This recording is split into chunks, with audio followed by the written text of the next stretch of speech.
ألف ألف ألف مبروك صعود المنتخب المصري الأولمبي لأولمبياد باريس 2024 بالفوز المستحق على غينيا اليوم 1-0 بهدف اللاعب محمد شحاتة، عرضية ولا أروع من إبراهيم عادل، عداها أسامة فيصل وأحمد قطة. أحمد عاطف قطة بيسددها، تيشيرت رقم 17 محمد شحاتة، تيشيرت العميد أحمد حسن.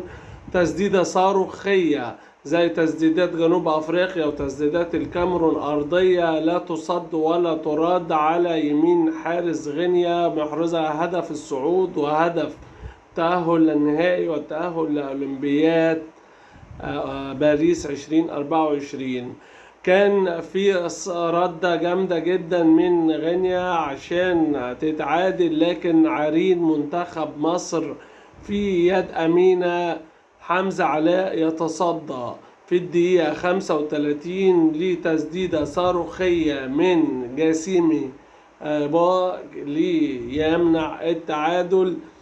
والشوط الثاني بدأ بهجوم جامد جدا من غينيا، لكن حمزة علاء وأسامة فيصل وإبراهيم عادل ورجالة المنتخب أحمد قطة ومحمود صابر وسكر وحسام عبد المجيد لعبوا ولا أروع. حسام عبد المجيد كمان في الدقيقة 71 أحرز هدف ولا أروع من فاول، لكن تم إلغائه بداعي التسلل، والهدف تسلل صحيح، هدف متسلل وهدف غير صحيح. مفيش مشكلة، ولعبنا وعافرنا وكملنا الشوط الثاني وصعدنا.